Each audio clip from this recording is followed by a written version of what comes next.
Hello you love lot and welcome back to a brand new video. My name is Jamie and I'm currently in my third year of studying media in university. In today's video I'm going to cover my top 5 tips for anyone who's looking to study media, whether it be in college or university. Now some of these tips are my own and some of these tips are some other classmates. Shout out to you guys, you know who you are. We're just going to cover what tips we've found that are best for someone who wants to study media, and what tips we would give you if you were new to a media course, or if you're going on to university and you want to know some hacks or something to make your learning experience easier. But let's stop faffing around and let's get into it.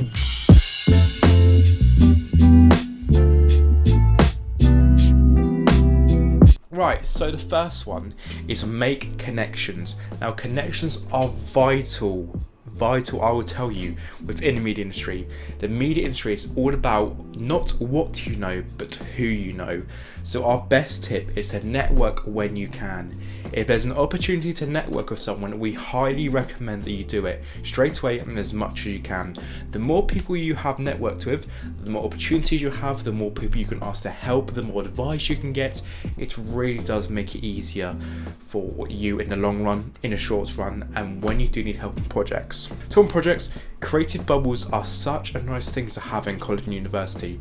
What I know as a creative bubble is a group of people or friends that you know are interested in media or doing your course, and you can ask them for help. So for example, in college we would always be helping each other out, you know, with filming, with editing, we'd always be helping another group. You know, one day you'll be filming your own thing, next day you'll be helping operate a camera, another thing. But it's great when you have a creative bubble. So in university you're going to be doing a lot of high level projects. You're going to have small time frames to do it in, and best recommendation is help other people and they will help you. As simple as that. So overall, making connections is great within media. It is very daunting trying to network when you're not really used to it, but once you kind of get into it, by the time you're in like the real life industry, the network is going to be a breeze for you. And plus, coming out of college or university, if you need to do work experience, you need some help, you've got all these contacts, you can ask people, work for people, get help, and pretty much you're sorted really on the connection side of thing. But yeah, but that is tip number 1. Moving on to tip number 2.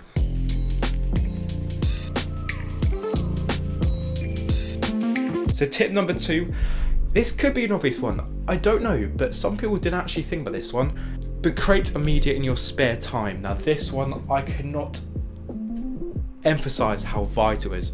Creating media in your spare time is one of the best things you can do. I mean, if you've got a passion for making films, you'll be doing it anyway, but if you've got a passion for radio, you'll be making radio shows in your spare time. But creating media in your spare time is really good because it allows you to get to a higher level than other people in your class. I know it sounds a bit like daunting and competitive, but normally people who are creating media with outside of college university are normally ones that succeed more purely based off the fact that they are doing what they love and gaining more experience and confidence outside of their learning place. Now in most colleges and universities you will normally have about 50 hours of teaching and 150 hours of free time, and I know so many people who did absolutely nothing with their spare time and they weren't doing anything. Then when it came to picking up camera, like, wait a second, what am I doing again? Because they just forget. It's simple as that. It's not like they're dumb or anything. It's just you just forget how to use a camera.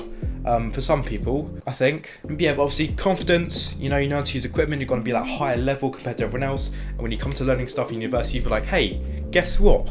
I already know that. And then they're going to be like impressed, like, whoa, you're pretty cool. Let's give you a Ferrari or something. I don't know. Another good reason for creating media in your spare time is also builds up a portfolio. Now, if you want to go up to an employer and say, hey, I want to shoot a music video for you, they say, okay, sweet, let's see your show reel, let's see what music videos you've done. You haven't done any music videos, then in their eyes, you haven't actually created anything, and they can't see the quality that you're producing. So it's always good to put up a portfolio in whatever niche you want to go into, or overall just create films. Literally just create films, best thing I can do, and creating films is fun, and you've got to learn to love what you do. Because some people were doing media, then they're like, oh, I don't actually like making films, and they've gone into other avenues of stuff. But making films is such a key thing, and just creating media in your spare time is such a simple but effective way of spending your time afterwards. So that was tip number 2. Let's move on to tip number 3.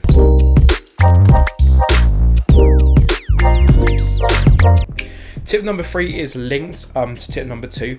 I highly recommend using equipment in your spare time. If your college or university has a system where you can book out equipment to use at home, I highly recommend doing that as much as you can. Hog that equipment. The college and university won't be mad at you. You might get a few customers like, yo, can I use it please? But obviously don't hog it too much. But the more you know about equipment that isn't yours, the more you'll be able to work flexibly in the media industry. Because if you're a camera operator and you're not using your own camera, you're going to be using an Arri one day, a Red, Canon, Nikon, Sony.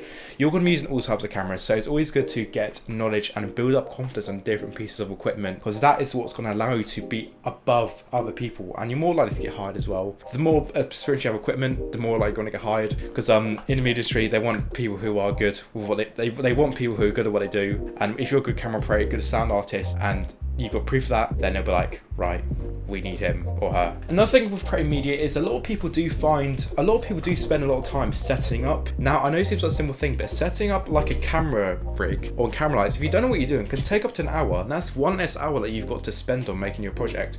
So if you know the equipment, you're worrying about one less thing when you're creating your media product. So for example, these are, I use LEDs, you can probably see them in the background below, but these LEDs are easy to set up now that I know how to do them. When I first used LEDs like this, because at my college / university, we pretty much had the same as these, but I remember my first time setting them up on a shoot as well. I was so confused. I was like, how am I turning it on? How do I adjust the color temperature? How do I adjust the intensity? And how do I even get the tripod legs out? And how do I power them? But now after gaining confidence and knowing what I'm doing, I can normally set these lights up within literally like probably a minute each. They're that simple. But when I first started using them, I was like, nah, I have no idea what I'm doing. Especially with cameras, you need to know how to do the settings. Again, with sound stuff, you need to know how to do the settings. But once you know all this stuff in advance, it really will advance you when you're working on projects. You know, one less thing to worry about.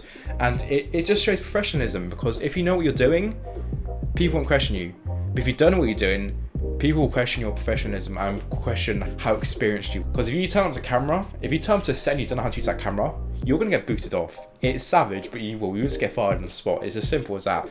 Sales tip number 3 is to just use equipment in your spare time and just gain knowledge of all the stuff that you'll be using.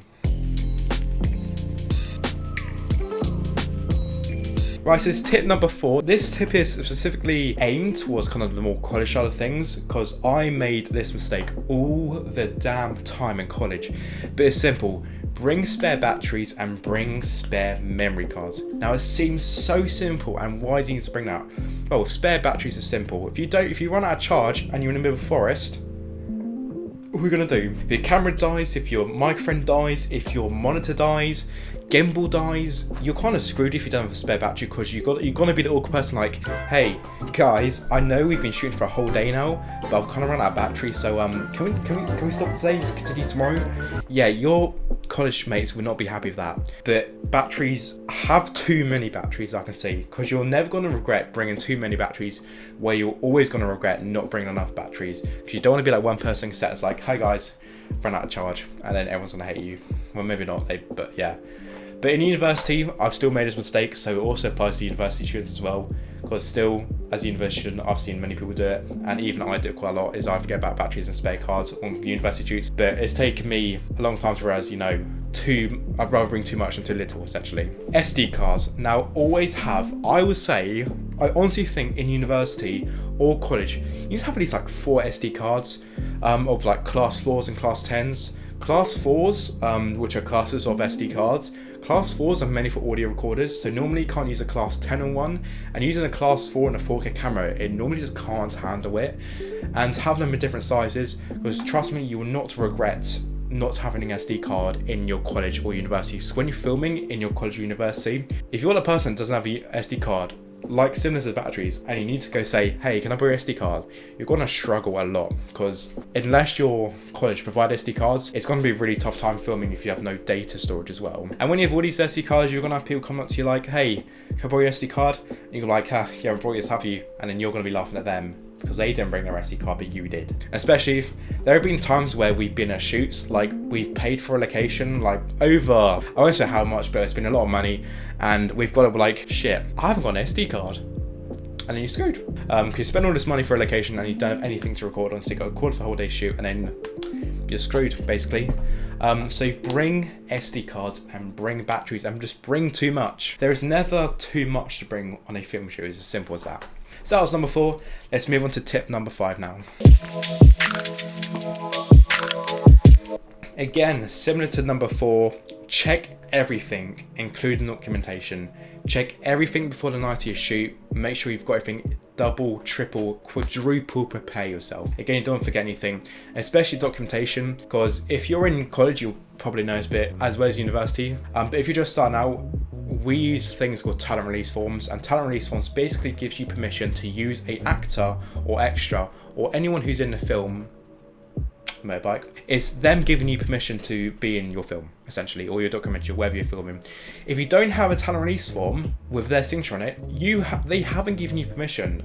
They would have given you permission in person, but they could turn and say, you know, I don't want to be in your film, and then you can't do anything because you don't have a talent release form, and they could sue you. But it's simple as that. Check them.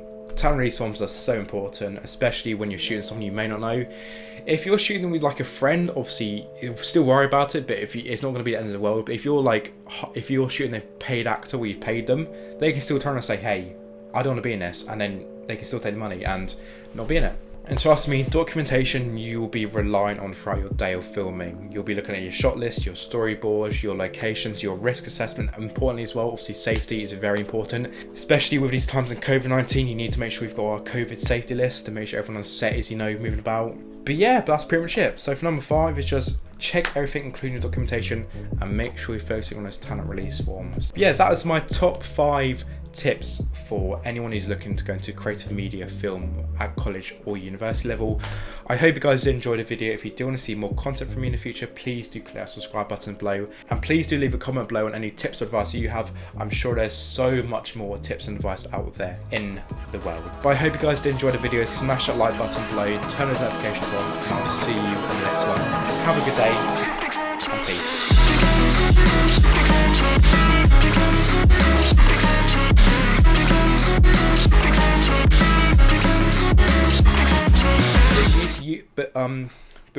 But